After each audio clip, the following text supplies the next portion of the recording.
The Giants just lost to the worst team in the NFL, and it just seems like the best thing to do is just lose out. So there is just one question that remains. Where do we go from here?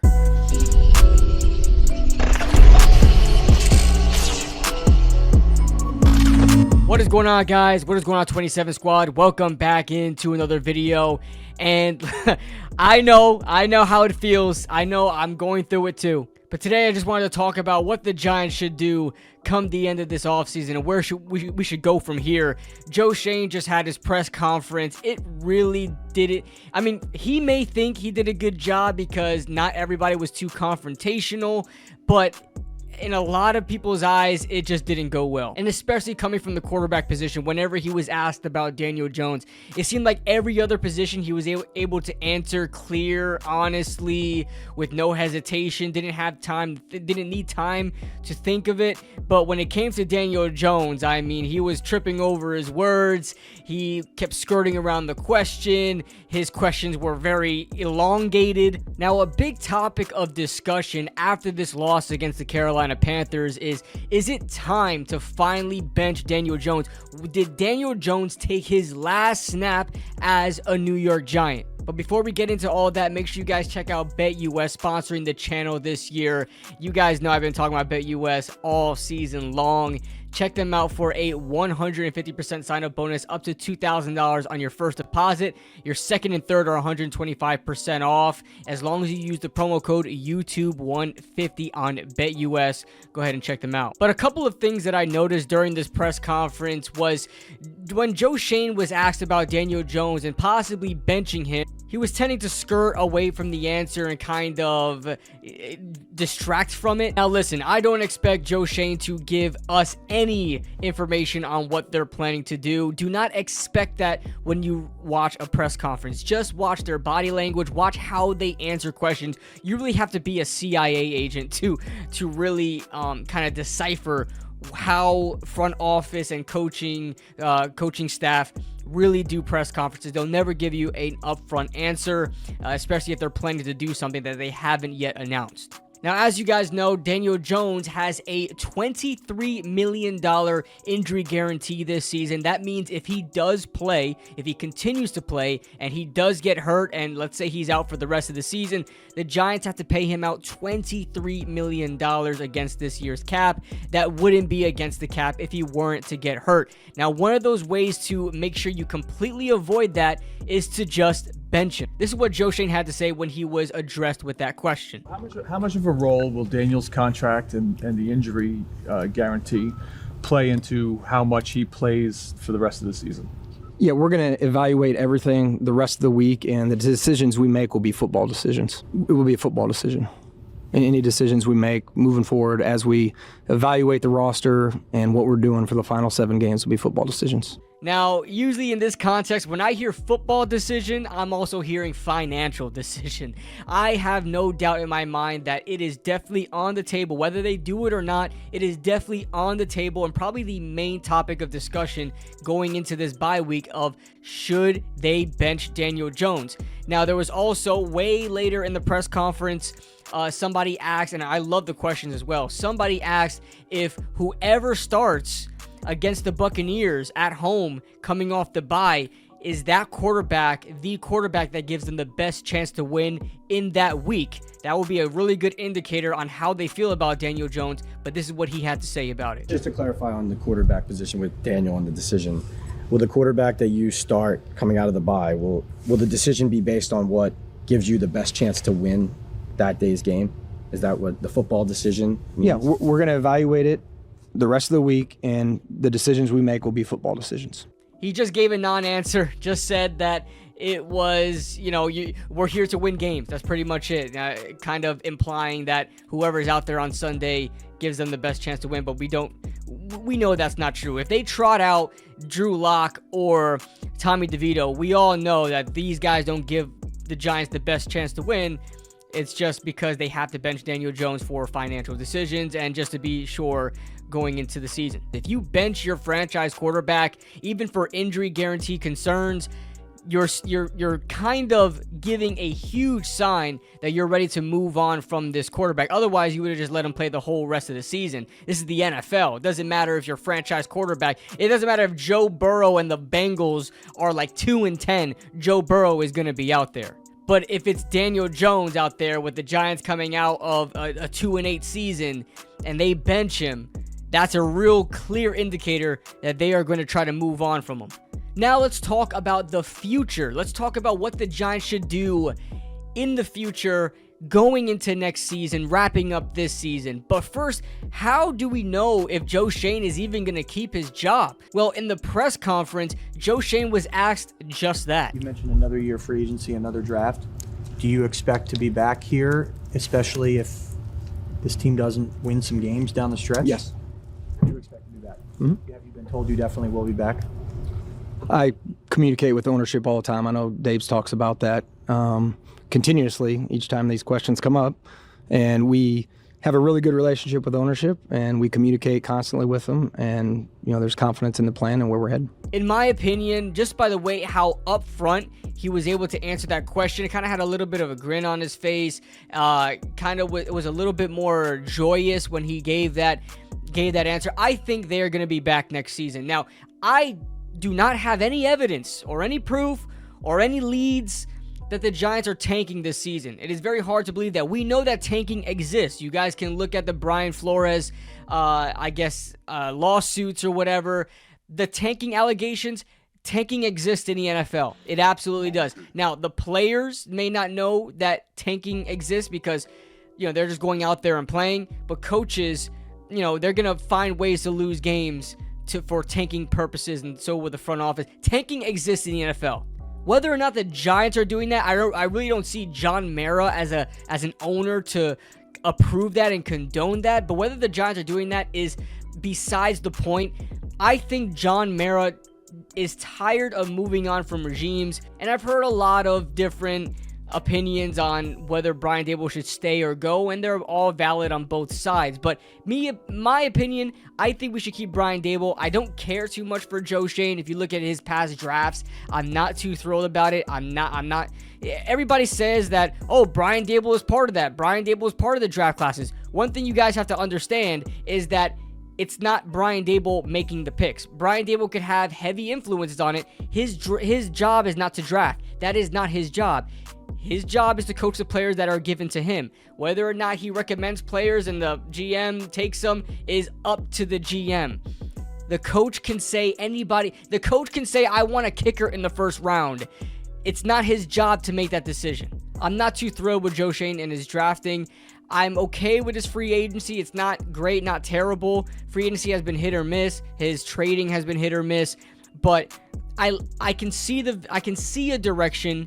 Let's see where it goes. I think John Mara agrees with that. Like I said, if Joe Schoen is fired tomorrow, I don't really care. I would like to retain Brian Daboll to see what happens after life without Daniel Jones. And I just want to say to Giants fans, let's hold on. Hold on, guys. Do not worry. I know a lot of people, including myself, was very open to having Russell Wilson come in and start for this team this season. You guys know that Russell Wilson had a visit with the New York Giants. They met with the Giants and Joe Schoen basically said, listen, there is no guarantee you're going to be the starter. Actually, I think he said you're not going to be the starter, and you're going to back up Daniel Jones, and Daniel Jones is the guy. And Russell Wilson was like, all right, well, I'm not coming here. I'm going to move elsewhere. He moved to Pittsburgh. I think that was a blessing in disguise. Now, stay with me now. Just think about it. If the Giants did sign Russell Wilson and he did start for the New York Giants, this probably would have been a good season. In fact, it probably would have been a very similar season to what the Steelers are having right now. They're 7-2. Now, I know Justin Fields led them to like a 4-0 start or something like that. But, I mean, Russell Wilson, I think if Russell Wilson started week 1, they would kind of be in the same spot.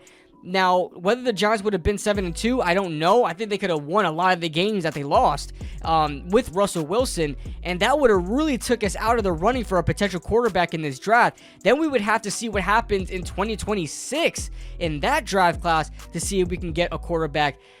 I don't want to do that. I want to just find our next quarterback now. You see, if the Giants signed Russell Wilson, they would have been in a tough spot trying to figure out how they're going to get their next franchise quarterback. They would have had to try to trade up and, see what they can do in the draft. I think it's perfect to see where we're at right now, that we have a potential top 3 in the draft, top 3 draft pick, and we can get our guy right away. Instead of like the Steelers right now. The Steelers, listen, they're pushing all their problems down the road. The Steelers have no idea what the future is with their quarterback position. Justin Fields is not the guy.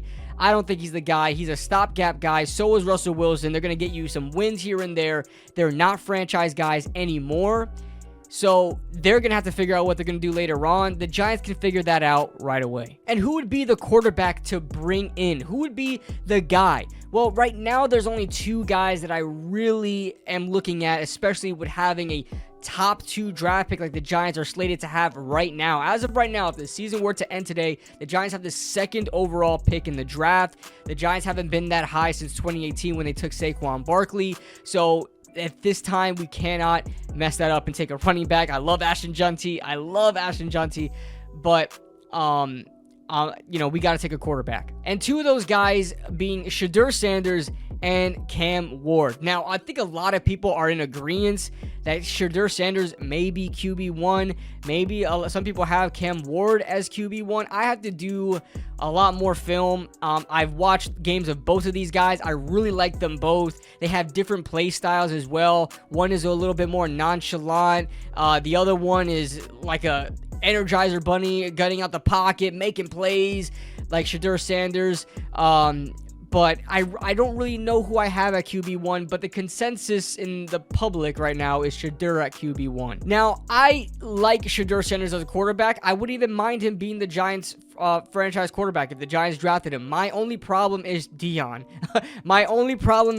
Now, I like Deion. I love what he's doing for his kids. I don't question him at all as far as his parenting abilities at all. Like a lot of people come at a lot of other people at Twitter. It's not that at all. It's putting too much of your nose inside of the business of, the player. Now, Deion Sanders was asked multiple times if he was going to pull an Eli Manning if the wrong team drafts Shadeur Sanders. This is what he had to say. High, you want him to go high, but sometimes going high means going to a bad situation. Yeah. What about, because everybody's like, well, will Coach Prime pull an Eli?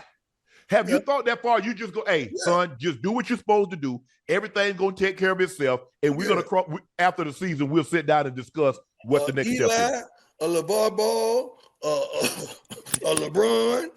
I'm going to pull ever a Cesar. You know how we are. We know who ain't trying to win in the NFL. So you know that. You know who's consistently in the basement year after year after year. You don't want that situation for your kid. Will you step in Eli Manning like, Deion Sanders like, to the point where like you told him, hey man, I ain't taking that psych test with the Giants. I followed you after that. I said I wasn't taking it either. Will you step in and do some of that if it's the wrong organization and say he ain't going there? Yeah, but I'm not going to do it publicly. I'll do it privately. Yeah. Somebody that can handle the quarterback that he is, somebody that can handle understanding that what he's capable of, someone that has had success in the past handling quarterbacks, or someone in an organization understands what they're doing, not just throwing you out there amongst the wolves. You don't have the support in the infrastructure of the team. Forget the line. He's played with lines that hadn't been great, but he's been able to do his thing. But just the infrastructure of the team and the direction of where we're going. Now, if you hear that, you say, well, he's definitely not coming to the Giants. He is not letting that happen. And a lot of people say, well, maybe he's not talking about the Giants. Maybe that's not the case. I don't know. Just the way he described it, it doesn't seem like the Giants would be a good fit for him. I know he said that, I don't know if I played that clip, but he said that the offensive line is not the problem. It's just the infrastructure of the franchise and how it's going right now and where they're headed. That's where I'm really going to kind of intrude in the business affairs of, where my son is going. And even Shannon Sharp, they talked about it last week on Nightcap with Ocho. Even Shannon Sharp said, this is after the interview, that was a month ago, that interview I just played for you. This is last week. This is what Shannon Sharp had to say if Deion Sanders would allow Shadeur to be drafted by the Giants. Prime ain't gonna let that happen. I tweeted Prime ain't gonna let that happen. Now, I'm not going to use Shannon Sharp as a complete source, but he talks to Deion. He's good friends with Deion, and he thinks that he would not let Shadeur go to the Giants. I don't know. And even if Shadeur is drafted by the Giants, how long would it take before Shadeur Sanders is absolutely being destroyed by this franchise, and Deion Sanders makes it public, and he goes nuts, and he demands a trade, and he starts a lot of drama? I just don't want that to be the case for the Giants, and I don't know if John Mara would want that either. If I'm being honest with you, my draft crush this season is Cam Ward. Now, shout out to everybody who's told me about Cam Ward back at he went to Eastern Washington. People were telling me about him a long time ago, and I was like, bro, this guy's from a random school, okay? And he's like a third-round prospect, and you guys are like drooling over this dude. How can you guys be drooling over him? Get away from me with that. But I'll tell you right now, him going to Miami and playing even better than he played at Eastern Washington, wherever the hell he came from, is so much of a statement. And it really reminds me of Jaden Daniels. You guys know Jaden Daniels was my draft crush last year, okay? Coming from Arizona State. He did not play well at Arizona State, mind you. He comes to LSU and plays up to competition and is a Heisman candidate. He won the freaking Heisman. And now, he's playing great with the Washington Commanders. It helped completely change that franchise around. I see the same thing with Cam Ward. Cam Ward was already good at Eastern Washington. Again, playing even better in a better conference in the Power 5. Playing with Miami. Miami hasn't had a good quarterback play in a while. Playing with Miami, now he's a Heisman candidate up along there with Shadeur as well, Ashton Genty, and Travis Hunter. I see a similar rise and transition to the NFL that from Jaden Daniels that I see in Cam Ward. Now, I really think the Giants should pursue Cam Ward. I think they should have a clear shot at him. It depends on, where these other teams rank these quarterbacks and how much Deion's interference in Shadeur's affairs really impacts his draft stock, because he's already said multiple times he'll pull an Eli. A lot of teams may get scared with that, and teams may not want to go after Shadeur. He's got to be careful with that. As far as handling New York media, listen, it does matter to me. It does matter if a guy can handle adversity, handle being under the spotlight, because that stuff does happen. How many times do you see players chirping back at the media? The New York media is the loudest in the NFL. The Giants' Twitter goes viral constantly for the dumbest takes, and national media takes it over. We have Twitter trolls like Wes Steinberg. He goes viral almost every month. You know what I'm saying? The New York Giants media, the New York Giants fan base, the circle, it is really, really influential, really controversial, and very, very loud. Will these guys be able to handle it? I don't know. But that being said, guys, leave your thoughts in the comment section below. I think the Giants should just, if they bench for Daniel Jones, they're obviously, packing it up this season. They're probably going to keep Joe Shane and Brian Dable. Go get your quarterback, restart this franchise, and start winning games. That being said, leave your thoughts in the comment section below. Leave a like if you guys enjoyed. Subscribe if you guys are new. Thank you to BetUS for sponsoring this video. And we will see you guys in the next video.